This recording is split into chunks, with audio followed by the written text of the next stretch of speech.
Alright, what's up guys? My name is Fierce, and I'm back on Borderlands 1 for another countdown video. And today I wanted to make a list of what I think are the 10 best legendaries in Borderlands 1. Now I tried to make this list with all of the Vault Hunters in mind, and these are, in my opinion, the best legendaries that you can get in this game. Now how I tend to play will determine some of these rankings, but I just find that to be the cool part with these kind of videos. Now before we start, the weapons I will showcase may spawn with different weapon parts in your game, so if you want to learn more about the weapon part system, check out the playlist down below. Getting to our number 10 spots, we have the Dull Anaconda. The unique part of this weapon is its barrel, but that doesn't really matter because nonetheless this weapon is really good. Now the key are the accessories. So the elemental accessories are great if you want to just stack elemental damage, and the masher accessory is just awesome if you just want to deal damage. Now me personally, I don't use this weapon a lot, which is why it's in our number 10 spot, but it is a reliable weapon for you to use. And a story I can share, back when I was still playing on console on my Sheriff Mordecai, I was trying to get a Unforgiven masher and it took me years to get it. But I did manage to find an Anaconda masher on, my travels, and I decided to pick that up, and it's just been a good substitute for a Unforgiven masher. Now I did eventually find the Unforgiven masher, and on the spot I traded it out, but maybe you are in the same situation I was in. And if that's the case, go ahead and pick this up and use it to your heart's content. Now with all of these legendaries, they're all going to be useful on all of the characters, duh, but I find these weapons to be best on Lilith and Mordecai. Now don't get mad at me, but I'm already kind of breaking the rule for this spot. For number 9, I'm torn in between to have the SNS Crux or the Vladoff Hammer.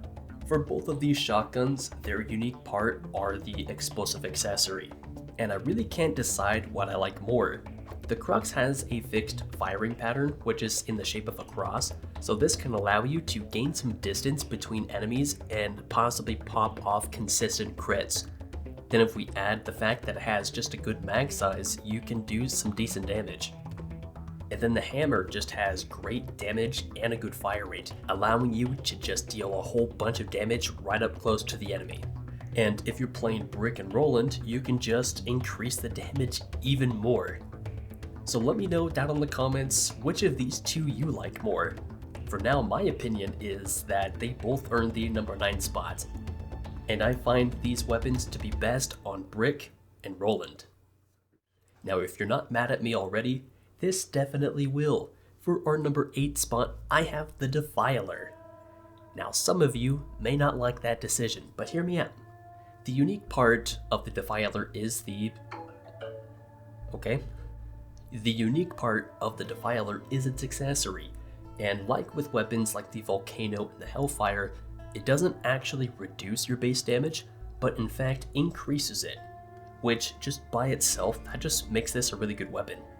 Given this gun has good elemental tech, plus a 100% critical bonus because it's a revolver, this just makes a really good weapon for mobbing, bossing, and even raiding. And I have used this weapon personally for a really long time across all of my characters. But about a couple years ago, I looked over at the Plague, which is a Vladoff shotgun, and I was like, you know what, I want to try this out for a little bit. And I forgot how great that weapon was, and it is on this list just further down. But even so, the Defiler is a great weapon to use, and I find this to be best on Mordecai. Not only can he just get good reload speed and ammo regen for it, he could also potentially have it fire with 2 projectiles. So no matter the placement on this list, the Defiler is a great, reliable, corrosive weapon to use. In the number 7 slot, we have the SNS Orion. Now like with the Defiler, the unique part of the Orion is its accessory. This also has good tech for an elemental weapon, and the unique part allows the bullets to ricochet off the ground. Now with good enough parts, you could have a really good fire rate and really high mag size. It makes it perfect for raiding. No matter the character, if you're up against Cromarax and those little stupid maggots start bothering you, just shoot at the ground right in front of them and the bullets will ricochet, split into 3 and almost one-shot these maggots. Unfortunately, I don't really use this weapon outside of raiding, to be honest. I don't really need a shock weapon because I can just power through the shield really easily. But no matter that, like, it's still a really good sniper to use, and I find this to be best on Roland because he can increase the mag size on it tremendously, Lilith because of the elemental damage, and Mordecai because he's the obvious sniper character. For our number 6 spot, we have the Malawan Volcano. The accessory for this weapon is its unique part, giving it increased bonus damage and elemental damage. Now what's great about the Volcano is that it's a common legendary, so it'll spawn quite often, and it's just a good weapon all around. Like I said, it has a really high tech pool, and it just looks cool. And when you fire it, it does a little bit of splash damage, so if you miss the enemy by just a smidge, you might still be able to catch them on fire. This weapon is still kind of outshined by another kind of fire weapon, also made by Malawan, but we'll get to that here in a little bit. This weapon is great all around, but I find this to be best on Lilith, Mordecai, and even Roland. Halfway through our list at number 5 is the Unforgiven. Now the unique part of the Unforgiven is its barrel, allowing it to have good accuracy, no matter what other parts you got. Now over the course of making the Lilith build video, I've kind of grown attached to the bladed Unforgiven. Now it's not as good as the Unforgiven Masher, that's not what I'm saying. But in Borderlands 1 Classic, the top 2 melee weapons were the Reaper and the Bladed Unforgiven. Now, in BL1 Classic, the Reaper's 300% melee damage didn't work. It only did 100%. And the healing still wasn't very, good with it. So at that time, the Bladed Unforgiven was the best melee weapon, because if you manage to melee strike them in a crit spot, you will deal, the melee bonus plus the critical bonus on top of that. And if you've seen the Lilith build video, that's what you have seen me do before, and this works best for, Lilith and Mordecai for that. But going into the Masher variant, that's where we get one of the best weapons in the game.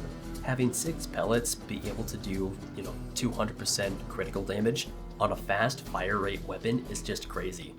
Now you can do what some people do for Mordecai is just like reload spamming, so they shoot once, reload, and just as it reloads they shoot again, and it's just a quick chain.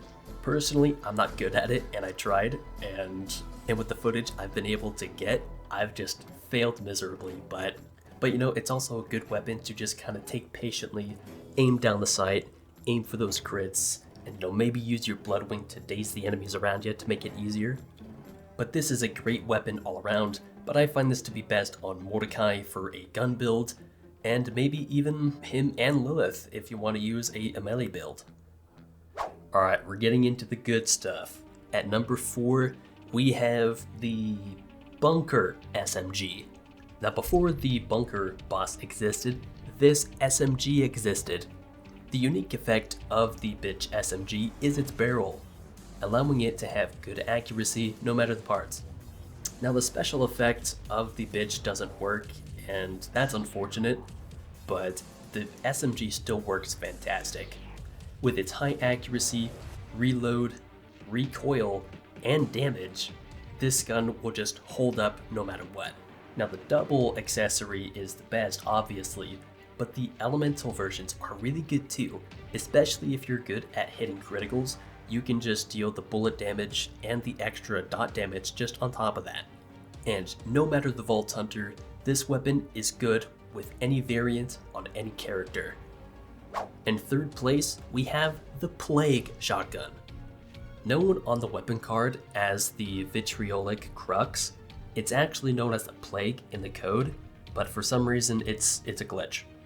Now this has taken the 3rd place spot because it is, in my opinion, the best utility gun, doing good damage as just conventionally and as a corrosive dot, and it has good reload speed on top of that. I found this weapon to be greatly reliable and a fantastic raiding weapon. There ain't much negatives that I have with the Plague other than that it's just corrosive locked, but I don't really find that to be an issue. Now this weapon is good across all of the Vault Hunters because they could all benefit from this, but I find this to be best on Roland. At our number 2 spot, if you haven't gotten the gist of it already, you haven't seen the Hellfire. That's because it's in our number 2 spot. Now its unique part is its accessory, like it is with all of these. It has an insane tech level on top of the normal elemental damage. Now no matter the parts of this weapon, the Hellfire is fantastic. Even the Thumpers are good. Now this weapon can take out most enemies really quickly, even when they're resistant to fire damage. I feel like I don't really need to explain more about this weapon. We all know this is just one of the best weapons in the game, and the best Hellfire in the entire series, which is bittersweet if you think about it. It's unfortunate that this weapon hasn't had that much attention towards it in the years. Well, no, that's not true, and it has gotten attention, it's just all been pretty shite. But like with the other two, this weapon is just good on all the Vault Hunters. And lastly, for our number 1 spot, we have the Atlas Ogre. The unique part of this weapon is its explosive accessory. Now setting that aside, Atlas already has good weapons as it is, besides the troll, funnily enough. This weapon already has insane damage, really good fire rate, and it could roll with a really good mag size. Now even with really bad parts, this weapon can do great damage. Now there is a hybrid of this weapon which can completely outperform it, and that is known as the Ajax Ogre. Now this can drop from a mini-boss called Ajax in the Nox DLC. You have to complete a couple side missions first, but you can eventually reach him on the way to Nox's armory. Now he normally drops a purple assault rifle known as the Ajax's Spear. This could spawn non-elementally, shock, corrosive, fire, and even explosive. But it can also roll with the unique Ogre's accessory, and this turns it into the Ajax Ogre hybrid. It is the Ajax Spear with the Ogre accessory, giving it the Ogre title. And this weapon here, in my opinion, is the best in the entire franchise. Not only is it insanely accurate with really good recoil control, it just deals insane damage, just straight up. And if you got some good parts, it could have an insane reload speed and mag size. Now this weapon is extremely reliable, it's pretty good second wind weapon nonetheless, and it's great on all of the Vault Hunters. But we all know that it's best on an explosive brick build, and even Roland. Given the heavy gunner comm and metal storm, ooh, bullets are going to be flying, baby. So that's going to do it for my top 10 list. What do you guys think about these weapons? Do you agree with my list? What are your guys' favorite legendaries? Let me know down in the comments. If you guys enjoyed this video, be sure to leave a like. And if you really liked it, make sure to subscribe for more awesome content. Hey guys, 4th wall break. So by the time I'm actually getting to this part of the video, I just happened to hit over 1,000 subs. And that's absolutely fucking crazy. Man, let's shoot for like 10k. Screw it.